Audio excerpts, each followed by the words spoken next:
जम्मू कश्मीर के room heater से 5 का दम घोटा, पति पत्नी और 3 बच्चे दुनिया में नहीं। श्रीनगर एयरपोर्ट पर उड़ानें बंद, झारखंड में स्कूलों की छुट्टी। जम्मू कश्मीर में भारी बर्फबारी हो रही है। पहाड़ी इलाकों से लेकर मैदानी इलाकों तक में तापमान माइनस में चला गया है। रविवार को श्रीनगर में टेम्परेचर -2.5 डिग्री रहा। ठंड से बचने के लिए लोग रूम हीटर का उपयोग कर रहे हैं। रूम हीटर के कारण श्रीनगर में 15 में पति पत्नी और 3 बच्चे दुनिया छोड़ गए। रविवार को उनके शव को कमरे में पाया गया। जांच में रूम हीटर से दम घुटने की बात सामने आई है। वहीं श्रीनगर एयरपोर्ट पर घने कोहरे के कारण फ्लाइट ऑपरेशन बंद रहा। सोमवार को भी यही हालत हो सकती है। राज्य के ज़्यादातर जिलों का टेम्परेचर फ्रीजिंग पॉइंट पर रहा। कोकरनाग में -8.1 डिग्री, गुलमर्ग में -4 डिग्री और पहलगाम में -3 डिग्री रहा। यहाँ कोल्ड वेव भी जारी है। गुलमर्ग, सोनमर्ग, पहलगाम, गुरेज, शोपियां में बर्फबारी जारी है, जो सोमवार को भी जारी रहेगी। दिल्ली में कोहरे के कारण रविवार को 51 ट्रेनें चली। 10 से ज़्यादा ट्रेनों के समय को बदला गया, जिसमें वंदे भारत, श्रम शक्ति और शताब्दी एक्सप्रेस जैसी ट्रेनें शामिल हैं।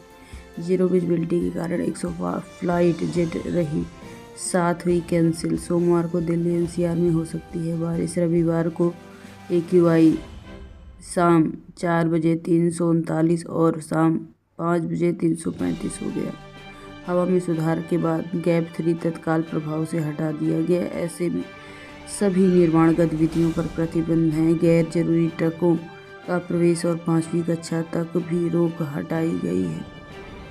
हरियाणा, पंजाब में तेज ठंड और तेज हो रही है। पंजाब में धुंध के कारण 3 सड़क हादसों में बैंक मैनेजर समेत 4 लोग दुनिया में नहीं। झारखंड में बढ़ती ठंड के कारण 7 से 13 जनवरी तक KG से 8 तक की क्लासेस कैंसिल। मध्य प्रदेश में 7 जनवरी से तेज ठंड का दौर शुरू हुआ है। 10 जनवरी को राज्य अधिकार के अधिकतर जिलों में बारिश के आसार। राजस्थान में सोमवार से तापमान में गिरावट रही। दिन रात टेम्परेचर 2-3 डिग्री गिर रहा है। कोल्ड वेव के असर भी जारी है। PM Modi Jammu railway division का उद्घाटन करेंगे। ये देश का 59वां डिवीजन अब तक उत्तर रेलवे जोन के फिरोजपुर में आता था।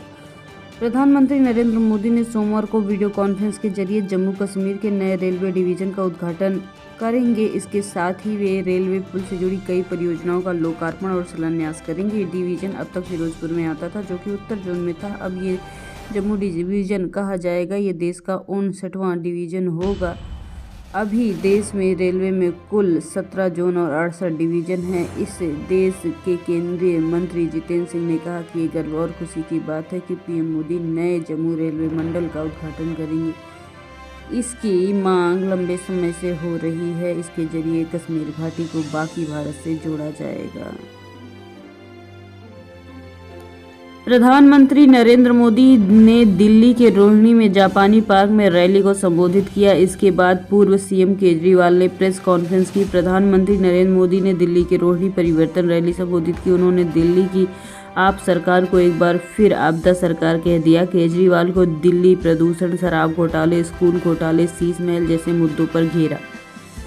पीएम ने कहा, दिल्ली की आपदा सरकार के पास ना कोई विजन है, न दिल्ली वालों की परवाह। उन्हें हर मौसम में आपदा बनने का शौक है। जब काला चिट्ठा सबके सामने उजागर किया तो मुझ पर भड़कने लगे। केजरीवाल बोले, जनता भाजपा से बदला लेगी। पीएम मोदी के आरोपों पर पूर्व सीएम अरविंद केजरीवाल ने पलटवार किया। उन्होंने प्रेस कॉन्फ्रेंस में कहा कि दिल्ली की जनता भाजपा और केंद्र सरकार से नाराज है। जनता भाजपा से बदला लेने के लिए तैयार है। केजरीवाल ने कहा कि पीएम रोज दिल्ली के लोगों को गोलियां दे रहे हैं, दिल्ली की जनता का अपमान कर रहे हैं। दिल्ली के चुनाव में बीजेपी को इतना अपमान का जवाब तो मिलेगा ही। पीएम हर 5 साल में झूठ बोलने आते हैं, झूठे वादे करते हैं, लेकिन कुछ काम नहीं कर पाते। दिल्ली विधानसभा का मौजूदा कार्यकाल 23 फरवरी 2025 को खत्म हो रहा है। पिछला विधानसभा चुनाव 2020 में हुआ था, जिसमें आम आदमी पार्टी के पूर्ण बहुमत से जीत हासिल हुई। 70 में से 62 जीते सीट इन्होंने पाई थी। चुनाव आयोग ने दूसरे हफ्ते में चुनाव की तारीखों का ऐलान कर सकता है। राहुल बोले, एजुकेशन में प्राइवेटाइजेशन सही नहीं। आईआईटी स्टूडेंट से कहा, भाजपा विकास को लेकर आक्रामक, हम संसाधनों को बराबर बांटना चाहते हैं। कांग्रेस नेता राहुल गांधी ने आईआईटी मद्रास के स्टूडेंट से मुलाकात की। एक्स पर स्टूडेंट से बातचीत कर वीडियो शेयर किया। राहुल गांधी ने लिखा, सरकारों को एजुकेशन सेक्टर में खर्च बढ़ाना चाहिए। निजीकरण और वित्तीय सहायता से क्वालिटी एजुकेशन हासिल नहीं किया जा सकता। राहुल ने स्टूडेंट्स से पूछा कि कांग्रेस और भाजपा की वर्किंग में क्या अंतर है। राहुल ने कहा, कांग्रेस और यूपीए का आमतौर पर मानना है कि संसाधन निष्पक्ष सभी को बांटने चाहिए, सबके लिए विकास होना चाहिए। ओयो में कपल को रिलेशनशिप प्रूफ देना होगा, इसके बिना नहीं मिलेगी एंट्री। टॉप 10 कंपनियों में वैल्यू 96,600 करोड़ गिरी।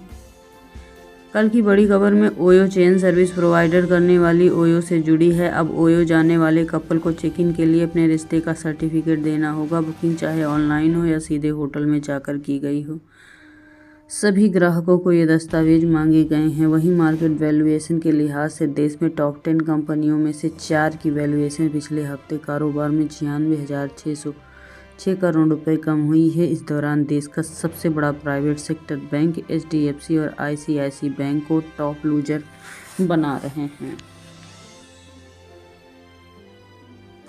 तेल चाय जैसे 6 प्रोडक्ट 6 महीने में 20% होंगे महंगे। जनवरी मार्च में 30% तक कीमत बढ़ा सकती है एफएमसीजी कंपनियां। खाने का तेल, साबुन, चाय, कॉफ़ी, चॉकलेट, बिस्किट जैसे fast moving consumer goods product की कीमत 6 महीने में 20% बढ़ चुकी है। एफएमसीजी प्रोडक्ट से उतने चीज़ों से जुड़ी है जितनी मांग है और लोग इन्हें रोजाना इस्तेमाल करते हैं। जनवरी से मार्च में इनके दाम में 30% और वृद्धि आ सकती है।